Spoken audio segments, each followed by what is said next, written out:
آمنہ کی عمر مبارک 20 برس کے لگ بھگ تھی۔ اس حوالے سے علامہ بلازری رحمۃ اللہ تعالیٰ علیہ لکھتے ہیں کہ جب آپ حضرت سیدنا عبد المطلب اور حضرت سیدتنا ام ایمن کی رفاقت میں حضرت سیدنا عبداللہ رضی اللہ تعالیٰ عنہ کی قبر مبارک پر حاضر ہوئیں، جیسا کہ آپ کا معمول تھا، تو واپس آتے ہوئے مقام ابوا پر وفات پا گئیں اور اسی جگہ پر آپ کو سپرد خاک کیا گیا۔ علامہ جلال الدین سیوطی رحمۃ اللہ علیہ بحوالہ ابو نعیم رحمۃ اللہ تعالی بسند زہری ام سما بنت ابی رحم سے، اور انہوں نے اپنی امہات سے روایت کی ہے کہ میں رسول اللہ صلی اللہ علیہ وآلہ وسلم کی والدہ ماجدہ سیدہ آمنہ رضی اللہ تعالی عنہ کے پاس مرض الموت کے زمانے میں موجود تھی۔ حضور نبی کریم صلی اللہ علیہ وآلہ وسلم کہ جن کی عمر مبارک اس وقت صرف 5 برس تھی، بیمار والدہ کے سرہانے بیٹھے تھے اور مریضہ ماں اپنے صاحبزادے کو دیکھ رہی تھی۔ پھر سیدہ آمنہ نے یہ اشعار پڑھے جن کا ترجمہ ہے کہ اے میرے بیٹے، اللہ تعالیٰ تمہاری عمر میں برکت دے، اے اس شخص کے فرزند جو میرا شوہر ہے اور وہ وفات پا چکا ہے، جس نے انعام و اکرام والے خدا کی مدد سے اس وقت نجات پائی تھی جب قرعہ اندازی میں ان کا نام نکلا تھا۔ پھر ان کی دیت میں چھوڑے ہوئے 100 اونٹ ذبح کیے گئے۔ دیکھا ہے اگر وہ صحیح ہے تو یقیناً آپ صلی اللہ علیہ وآلہ وسلم لوگوں کی طرف عظمت و جلالت والے خدا کی جانب سے مبعوث ہوں گے۔ آپ صلی اللہ علیہ وآلہ وسلم حرم میں مبعوث ہوں گے۔ بلا شبہ اسلام کے ساتھ آپ کی بعثت ہوگی۔ اسلام بلا شبہ تمہارے نیکوکار والد حضرت سیدنا ابراہیم علیہ السلام کا دین ہے۔ اب اللہ رب العزت آپ کو بتوں سے محفوظ رکھے کہ آپ لوگوں کے ساتھ ان کی پیروی نہ کریں۔ ناظرین کرام، گویا یہ سیدہ آمنہ کی جانب سے نبی کریم صلی اللہ علیہ وآلہ وسلم کی اس وقت نبوت کی شہادت تھی۔ ان اشعار کے بعد حضرت سیدہ آمنہ رضی اللہ تعالی عنہا نے فرمایا، ہر جینے والے کو مرنا ہے، ہر جدید کو قدیم اور ہر بڑھاپے کے لیے موت ہے۔ اب میں مرنے والی ہوں مگر میری یاد باقی رہنے والی ہے۔ بلا شبہ میں نے آپ صلی اللہ علیہ وآلہ وسلم کو خیر کے ساتھ چھوڑا اور عظمت و طہارت کے ساتھ آپ کو پیدا کیا۔ پھر وہ وصال فرما گئیں اور ہم نے جنات کو ان پر روتے سنا، اور ہم نے ان کے نوحہ کے چند اشعار یاد رکھے ہیں جو یہ ہیں، اور جس کا ترجمہ ہے کہ ہم اس جوان محترمہ کی موت پر روتے ہیں جو نیکوکار، امانتدار، صاحب جمال، عفیفہ اور وقار والی ہیں۔ وہ حضرت عبداللہ کی زوجہ اور ان کی رفیقہ حیات اور صاحب سکینہ اللہ کے نبی کی والدہ ہیں۔ وہ نبی مدینہ طیبہ میں صاحب منبر ہوگا، ان کی والدہ اپنی قبر میں مدفون ہو گئیں۔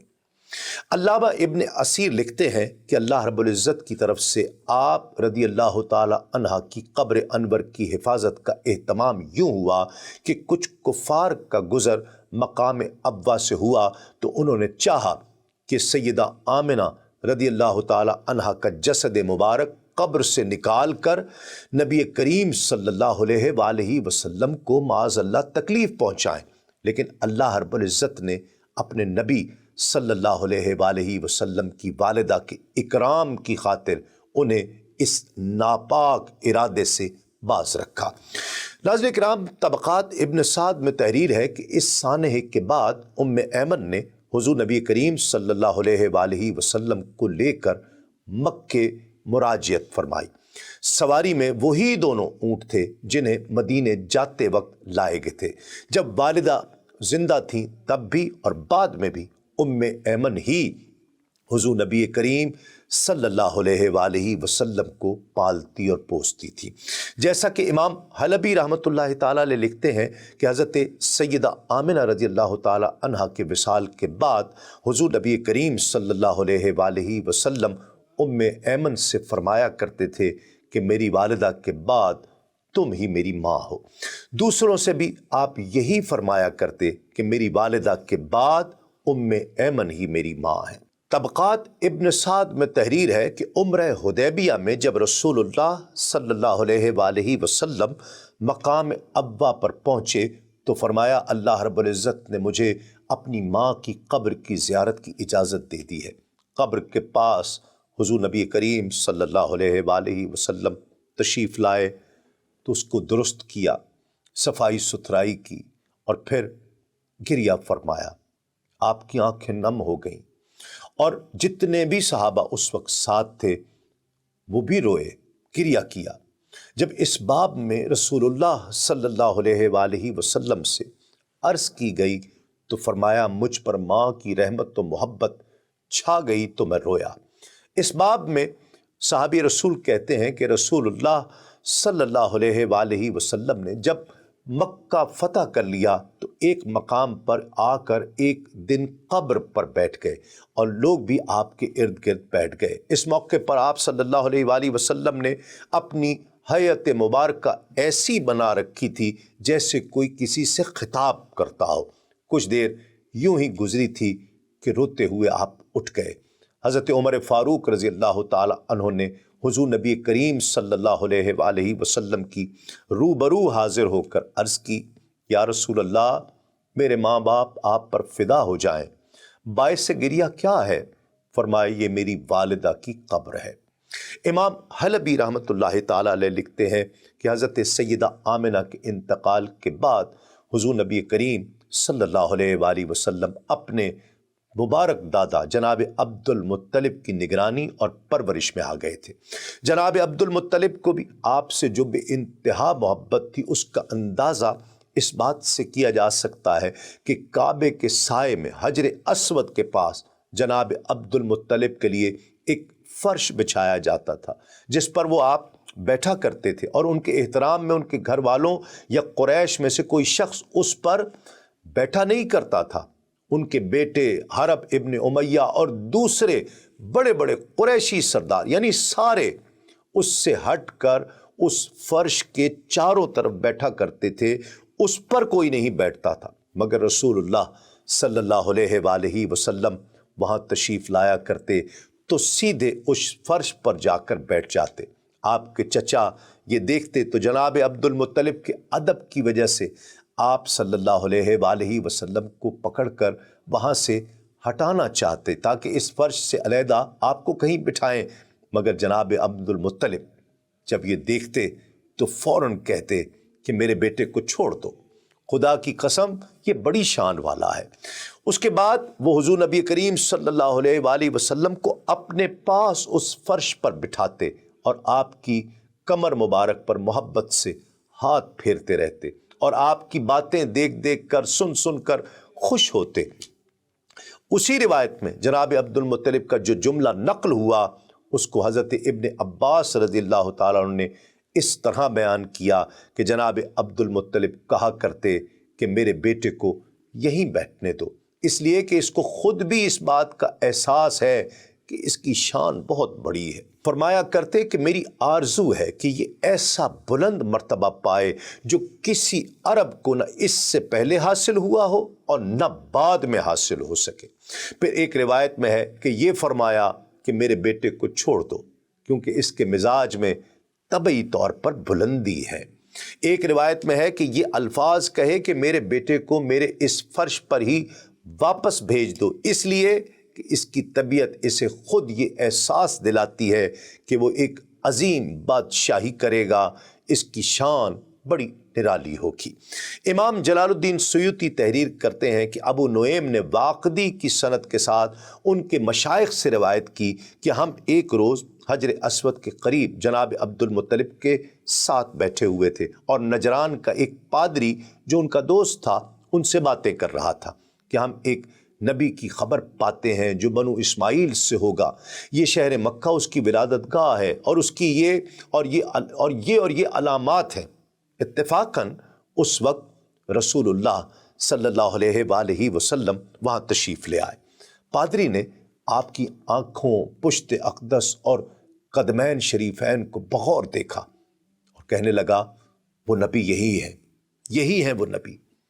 اس نے پوچھا آپ کا ان سے رشتہ کیا ہے؟ تو جناب عبد المطلب نے جواب دیا یہ میرا فرزند ہے۔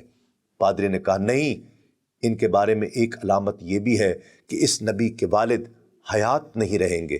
تو جناب عبد المطلب نے کہا دراصل یہ میرا پوتا ہے اور اس کے باپ نے اس وقت وفات پائی جب کہ یہ حمل میں تھا۔ پادری نے کہا آپ نے سچ فرمایا۔ اس کے بعد جناب عبد المطلب نے اپنے بیٹوں کو آپ صلی اللہ علیہ وآلہ وسلم کی حفاظت کے لیے خاص ہدایت فرمائی۔ ناظرین کرام، یہ مبارک تذکرہ جاری ہے ایک مختصر سے وقفے کے بعد۔ ناظرین کرام، خوش آمدید۔ آپ پروگرام دیکھ رہے ہیں آدم سے خاتم تک۔ ہم آقا علیہ الصلوۃ والسلام کے آج بچپن مبارکہ کا تذکرہ کرنے کی سعادت حاصل کر رہے ہیں۔ امام حلبی حضرت ام ایمن کی روایت نقل کرتے ہیں کہ میں جس زمانے میں نبی کریم صلی اللہ علیہ وآلہ وسلم کی پرورش اور دیکھ بھال کا شرف حاصل کرتی تھی تو ایک دن آپ کی طرف سے غافل ہو گئی۔ مجھے اس وقت پتہ نہیں تھا کہ آپ کہاں ہیں کہ اچانک جناب عبد المطلب وہاں پہنچ گئے اور کہنے لگے اے برکہ۔ میں نے کہا آقا حاضر ہوں۔ پھر وہ بولے کہ کیا تمہیں معلوم ہے میرا بیٹا آج مجھے کہاں ملا؟ میں نے کہا کہ مجھے نہیں معلوم۔ کہنے لگے میں نے اس کو بچوں کے ساتھ اس درخت کے پاس پایا۔ تم میرے بیٹے کی طرف سے اس طرح غافل مت ہوا کرو، اس لیے کہ اہل کتاب کہتے ہیں کہ یہ اس امت کا نبی ہوگا۔ اب مجھے ان اہل کتاب کی طرف سے اس بچے سے متعلق اندیشہ پیدا ہو گیا ہے کہ کوئی نقصان نہ پہنچے۔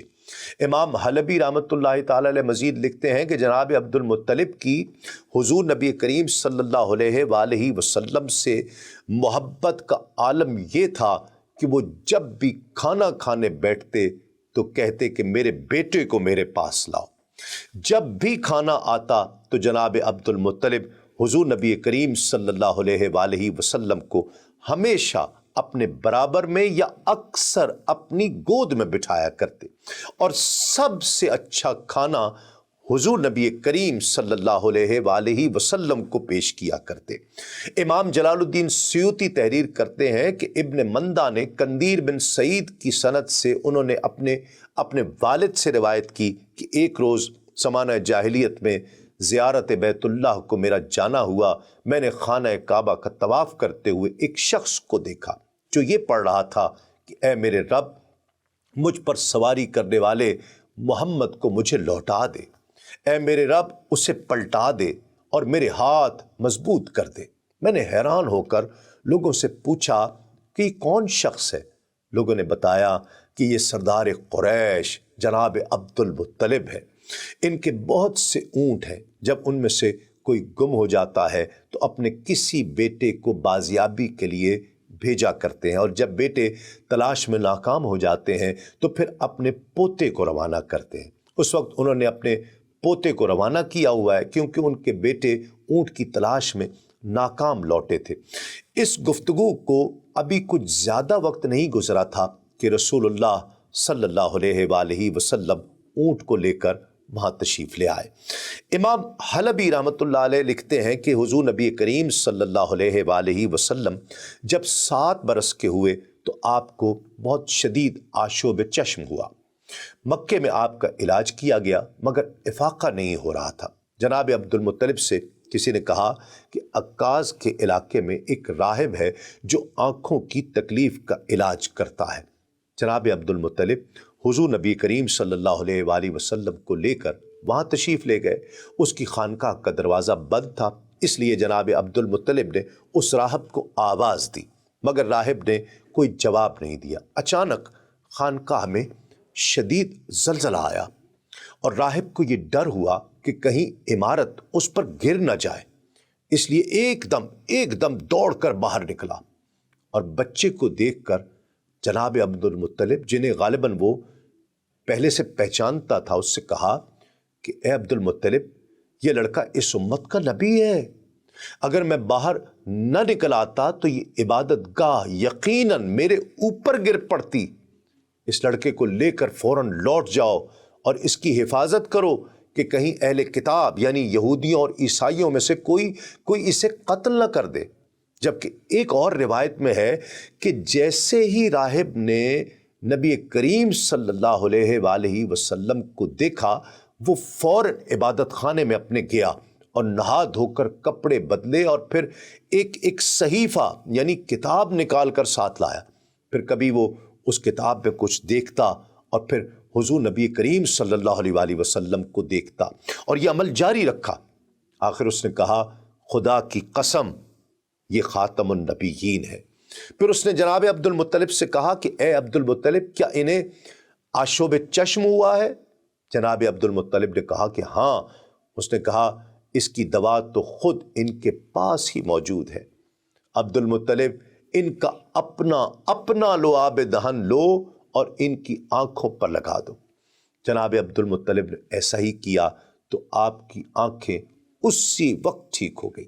پھر راہب نے کہا، اے عبد المطلب، خدا کی قسم یہی وہ انسان ہے جس کے نام پر میں اللہ تعالیٰ کی قسم کھاتا ہوں تو بیماروں کو شفا ہو جایا کرتی ہے، اور آشوب چشم انہی کے صدقے سے ٹھیک ہو جایا کرتا ہے۔ ناظرین کرام، سیرت ابن حشام میں تحریر ہے کہ جب حضور نبی کریم صلی اللہ علیہ وآلہ وسلم کی عمر مبارک 8 برس ہوئی تو آپ صلی اللہ علیہ وآلہ وسلم کے جد امجد جناب عبد المطلب دار فانی کو الوداع کہہ گئے۔ اس وقت عام الفیل کو گزرے 8 سال گزر چکے تھے۔ ابن اسحاق رحمۃ اللہ تعالی علیہ فرماتے ہیں کہ مجھے عباس بن عبداللہ بن معبد بن عباس نے بعض اہل علم سے روایت کیا ہے کہ جب جناب عبد المطلب کا انتقال ہوا، اس وقت حضور نبی کریم صلی اللہ علیہ وآلہ وسلم کی عمر مبارک 8 برس تھی۔ ابن اسحاق رحمۃ اللہ تعالی علیہ فرماتے ہیں کہ مجھے محمد بن سعید بن مسیب نے بیان کیا ہے کہ جب جناب عبد المطلب کی وفات کا وقت قریب آن پہنچا اور انہیں یہ معلوم ہو گیا، اندازہ ہو گیا کہ اب اس عالم فانی کو چھوڑنے کا وقت قریب آن پہنچا ہے، تو انہوں نے اپنی بیٹیوں کو جمع کیا۔ آپ کی 6 بیٹیاں تھیں، ایک صفیہ، برق، عاتقہ، ام حکیم، البیضہ، امیمہ اور اروی۔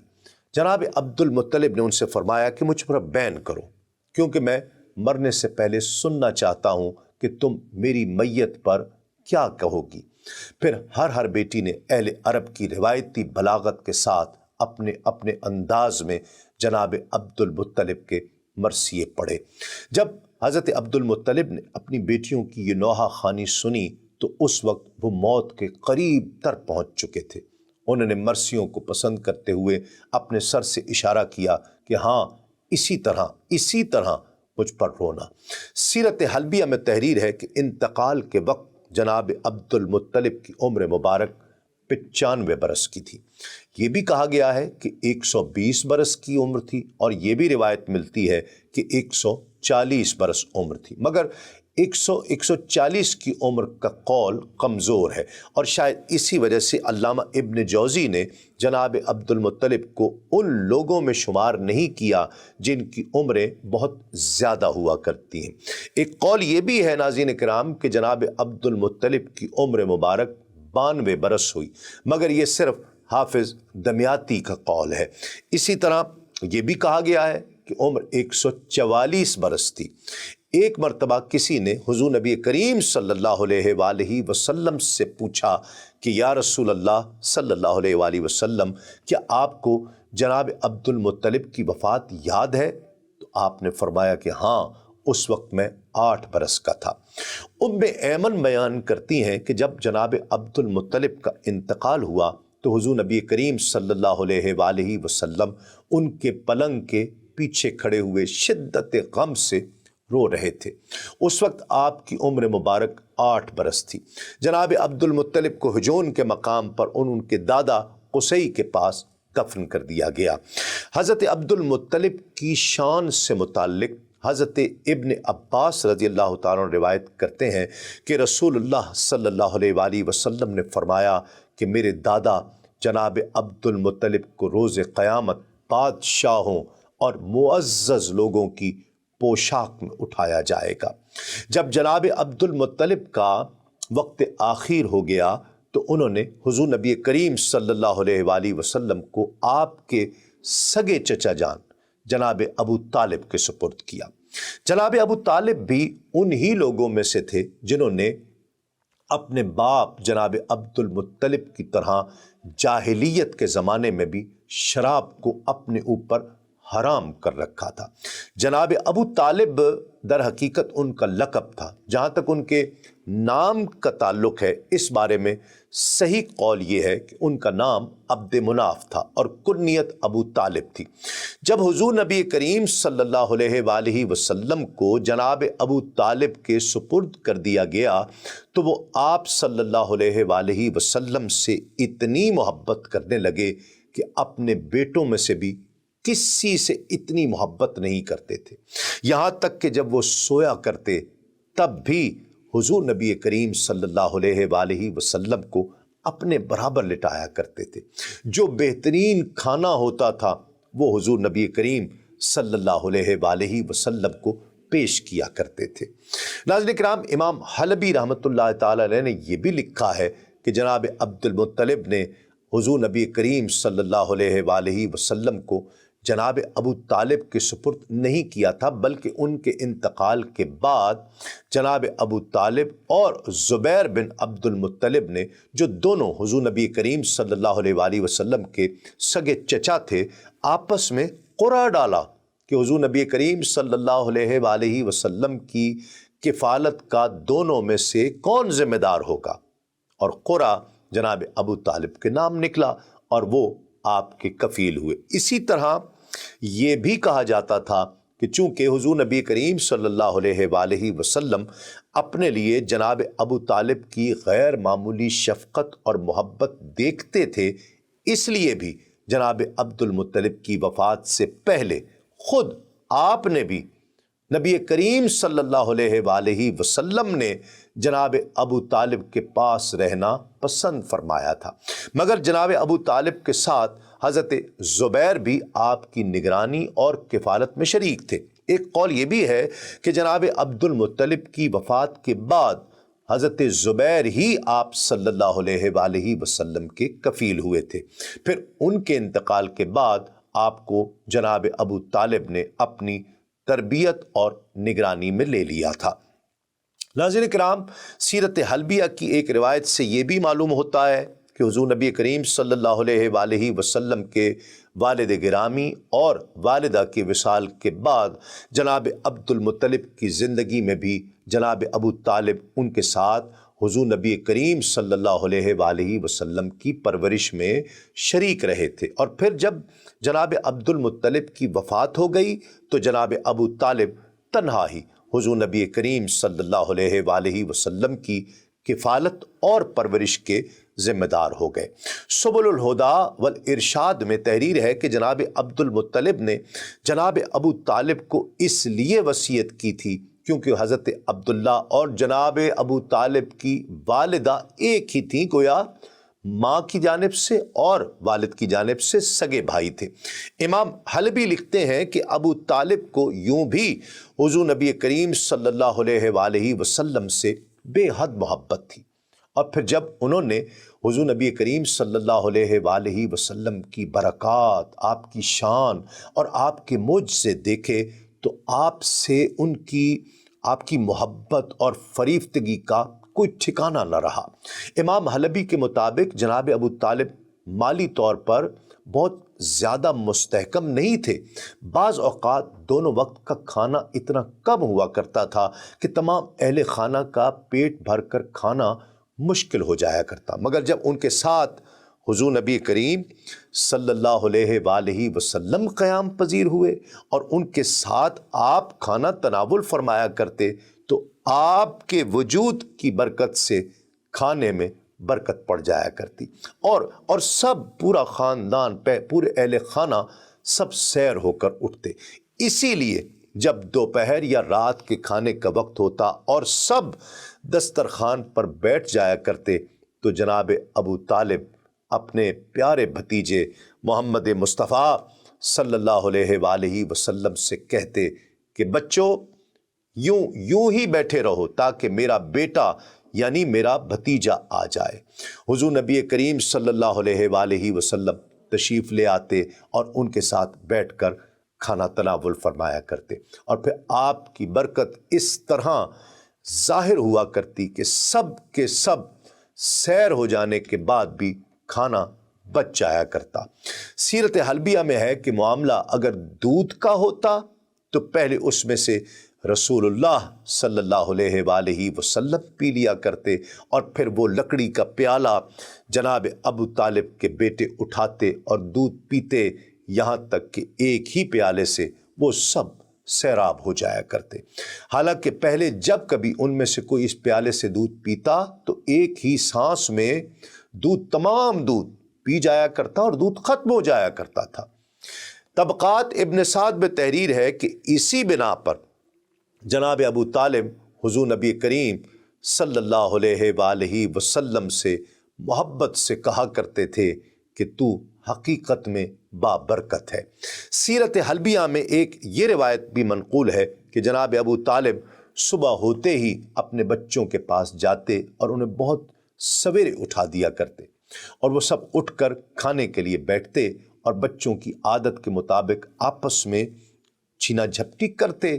یہ دیکھ کر رسول اللہ صلی اللہ علیہ وآلہ وسلم اپنا ہاتھ مبارک روک لیا کرتے اور ان کی چھینا جھپٹی میں بالکل شریک نہیں ہوا کرتے۔ جب جناب ابو طالب نے یہ دیکھا اور حضور نبی کریم صلی اللہ علیہ وآلہ وسلم کی اس عمر مبارک میں فطری شائستگی اور سنجیدگی کا اندازہ کیا تو انہیں گھر والوں کو حضور نبی کریم صلی اللہ علیہ وآلہ وسلم کو الگ سے کھانا دیے جانے کی، کھانا پیش کرنے کی ہدایت کر دی۔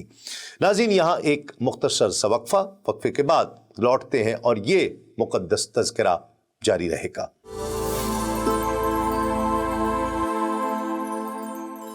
ناظرین کرام، خوش آمدید۔ آپ پروگرام دیکھ رہے ہیں آدم سے خاتم تک۔ حضور کے مبارک بچپن کا تذکرہ ہو رہا ہے، اور یہ تذکرہ وقفے سے پہلے ہو رہا تھا کہ حضور نبی کریم صلی اللہ علیہ وآلہ وسلم کی خدمت میں جناب ابو طالب الگ سے کھانا پیش کیا کرتے، پہلے کھانا پیش کیا کرتے اور آپ سے انتہائی محبت فرمایا کرتے۔ امام حلبی لکھتے ہیں کہ سب بچے جب صبح کو اٹھتے تو اس حال میں ہوتے کہ بال الجھے ہوئے ہوتے اور آنکھوں میں میل بھرا ہوتا تھا، مگر حضور نبی کریم صلی اللہ علیہ وآلہ وسلم کی یہ بھی خصوصیت اور معجزہ تھا کہ آپ جب صبح اٹھا کرتے تو آپ کے بال سنورے ہوئے ہوتے تھے اور آنکھوں میں سرمے کی ڈوری ہوا کرتی تھی۔ ام ایمن جو حضور نبی کریم صلی اللہ علیہ وآلہ وسلم کی باندی تھی اور آپ کو اپنے والد کے ترکے میں ملے تھیں، وہ کہتی ہیں کہ میں نے کبھی حضور نبی کریم صلی اللہ علیہ وآلہ وسلم کو بھوک کی شکایت کرتے ہوئے نہیں دیکھا، نہ بچپن میں اور نہ بڑے ہونے کے بعد۔ یعنی آپ کا صبر کمال تھا، میں نے اور کسی میں ایسا صبر کسی بچے میں نہیں دیکھا ہے۔ طبقات ابن سعد میں بحوالہ ابن القبطیہ تحریر ہے کہ جناب ابو طالب کے لیے بطحا میں ایک دوہرا بچھونا رکھ دیا جاتا تھا جس پر وہ تکیہ لگا کر بیٹھا کرتے تھے۔ ایک مرتبہ رسول اللہ صلی اللہ علیہ وآلہ وسلم نے آ کر اسے بچھا لیا اور اسی پر لیٹ گئے۔ جناب ابو طالب آئے اور تکیہ لگانا چاہا تو وہ بچھونا نہیں ملا۔ پوچھا کہ بچھونے کو کیا ہوا؟ لوگوں نے جواب دیا کہ وہ تو آپ کے بھتیجے نے لے لیا ہے۔ جناب ابو طالب نے کہا، ہل لبتھا کی قسم، حقیقت ہے یہ میرا بھتیجا نعمت کی قدر کرتا ہے۔ امام زینی دہلان لکھتے ہیں کہ ابن عساکر نے حلیمہ بن عرفتہ سے روایت کیا ہے کہ انہوں نے کہا کہ ایک بار میں مکہ مکرمہ گیا تو اس وقت اہل مکہ قحط سالی کا شکار تھے۔ اہل مکہ میں سے کسی نے مشورہ دیا کہ خشک سالی سے نجات کے لیے لات و عزیٰ کی طرف چلو، تو کسی نے کہا کہ منات کی طرف چلو۔ تاہم ایک خوبصورت باجمال اور عمدہ رائے والے شخص نے کہا، تم کہاں بھٹکے پھر رہے ہو لات اور منات کے چکر میں؟ تم حضرت ابراہیم علیہ السلام کی اولاد اور حضرت اسماعیل علیہ السلام کی نسل بھی باقی ہے۔ لوگوں نے کہا شاید تمہاری مراد خواجہ ابو طالب ہے؟ تو اس بزرگ نے کہا ہاں۔ وہ سارے لوگ اٹھ کر کھڑے ہو گئے، میں بھی ان کے ساتھ گیا۔ ہم نے جناب ابو طالب کے دروازے پر دستک دی، وہ باہر نکلے تو سارے افراد ان کے پاس آ گئے۔ انہیں عرض کی کہ اے ابو طالب، وادی قحط کا شکار ہو گئی ہے، اہل و عیال بھوکے مرنے لگے ہیں، آپ آئیے ہمارے لیے بارش کی دعا کیجیے۔ جناب ابو طالب اس ہجوم کے ساتھ باہر نکلے، ان کے ہمراہ ایک دلربا اور من موہنا بچہ بھی تھا۔ یوں لگتا تھا کہ مہر منیر ابھی بادلوں کی اوٹ سے باہر نکلا ہو۔ آپ صلی اللہ علیہ وآلہ وسلم کے ارد گرد آپ کے ہم عمر بچے بھی تھے۔ جناب ابو طالب نے آپ صلی اللہ علیہ وآلہ وسلم کو پکڑا اور پشت انور آپ کی خانہ کعبہ کے ساتھ لگا دی۔ آپ نے ایک عاجز اور آہو زاری کرنے والے انسان کی طرح مبارک انگلی سے آسمان کی طرف اشارہ کیا۔ اس وقت آسمان پر بادل کا ایک ٹکڑا بھی نہیں تھا، لیکن پھر اچانک ہر طرف سے بادل امٹ کر آئے اور اتنی کثرت سے بارش ہوئی کہ رم جھم ہو گئی، ساری وادیاں پانی سے لبریز ہو گئیں۔ اسی واقعے کی طرف اشارہ کرتے ہوئے جناب ابو طالب نے جب حضور نبی کریم صلی اللہ علیہ وآلہ وسلم کی بعثت مبارکہ ہوئی، اعلان نبوت فرمایا اور قریش مکہ نے آپ کو اذیت پہنچانے میں کوئی کسر اٹھا نہیں رکھی، تو کئی اشعار کہے جس میں حضور نبی کریم صلی اللہ علیہ وآلہ وسلم کی اسی برکت کا بھی تذکرہ کیا۔ فرماتے ہیں، اور اس کا ترجمہ ہے ان اشعار کا، کہ وہ نور فشاں ذات جس کے رخ زیبا کے وسیلے سے بارش طلب کی جاتی ہے، جو یتیموں کا سرپرست اور بیواؤں کی پناہ گاہ ہے، بنو ہاشم کے کنگال لوگ ان کے یہاں پناہ لیتے ہیں اور وہ ان کی رحمت اور فضل کے سایہ میں ہے۔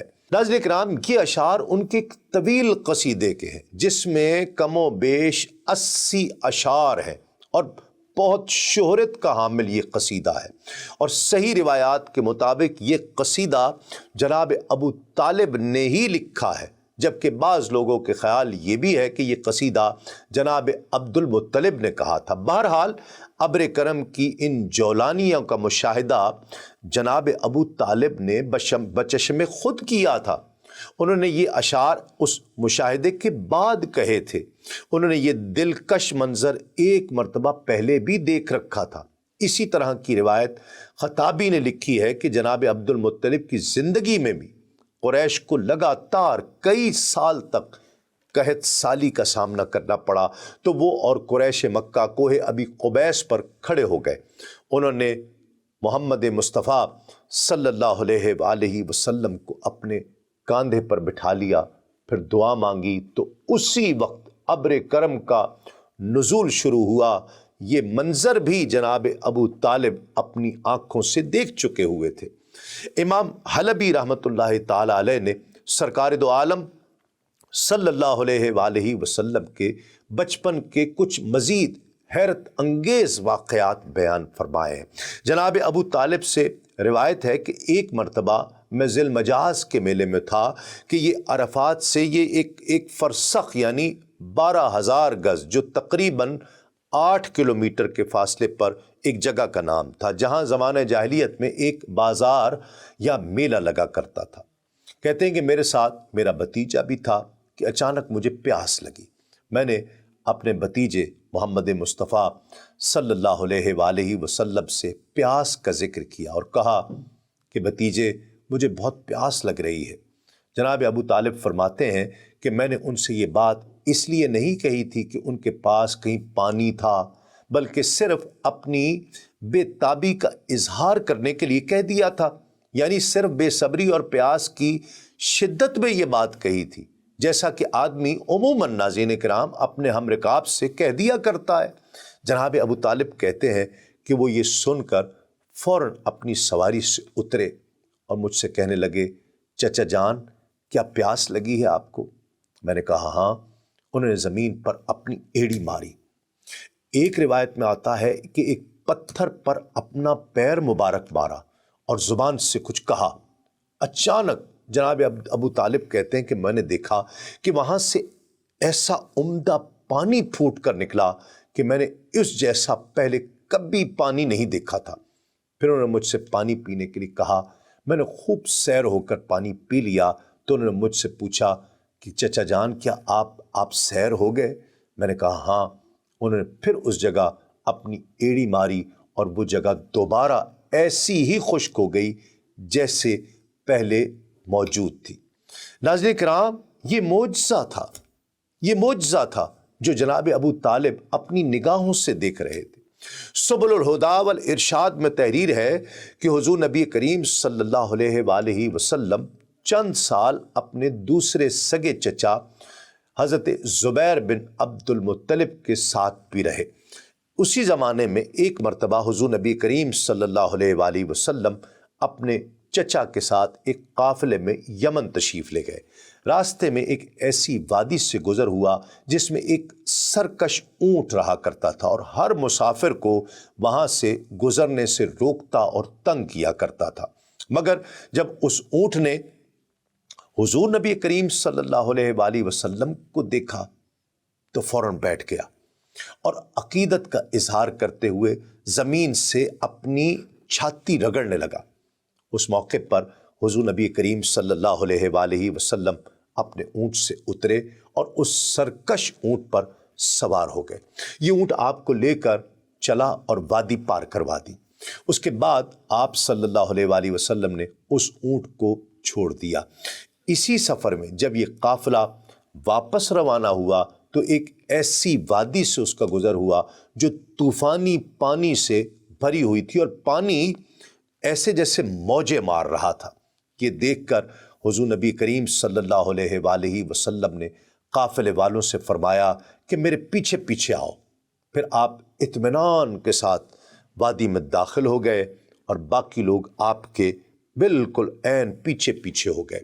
اللہ رب العزت نے اپنی قدرت سے پانی کو خشک کر دیا اور حضور نبی کریم صلی اللہ علیہ وآلہ وسلم پورے قافلے کو لے کر پانی سے پار تشریف لے آئے۔ جب یہ قافلہ مکے پہنچا تو قافلے والوں نے یہ حیرت انگیز واقعات بیان کیے۔ لوگ یہ سن کر کہنے لگے کہ اس لڑکے کی شان ہی نرالی ہے۔ ناظرین کرام، سیرت ابن ہشام میں تحریر ہے کہ ابن اسحاق رحمۃ اللہ تعالی علیہ کہتے ہیں کہ مجھ سے یحییٰ بن عباد بن عبداللہ بن زبیر نے بیان کیا کہ وہ فرماتے ہیں کہ ان کے والد گرامی نے انہیں بتایا کہ لہب کا ایک قیافہ شناس تھا۔ لہب بنو ازد شنوا کا ایک خاندان ہوا کرتا تھا۔ وہ جب بھی مکے آتا تو لوگ اپنے بچے لے کر اس کے پاس آتے تاکہ وہ ان کے مستقبل کے بارے میں کچھ بتائے۔ تو جناب ابو طالب بھی حضور نبی کریم صلی اللہ علیہ وآلہ وسلم کو اس کے پاس لے کر آئے۔ اس نے سرسری طور پر حضور نبی کریم صلی اللہ علیہ وآلہ وسلم کی طرف دیکھا، پھر دوسرے بچے کو دیکھنے میں مشغول ہو گیا۔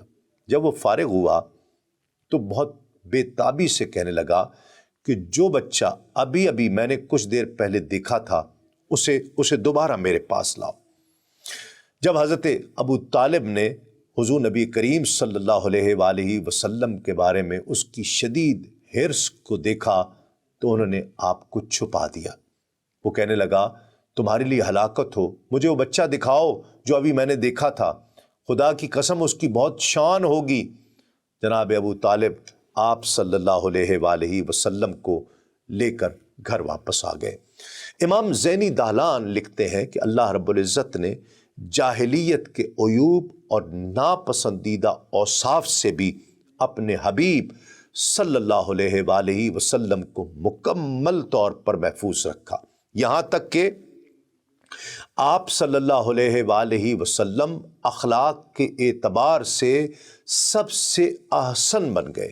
آپ صلی اللہ علیہ وآلہ وسلم ان تمام فواحش اور اخلاق رذیلہ میں سب سے زیادہ بچنے والے جو لوگوں کو عموماً آلودہ کر دیا کرتے ہیں۔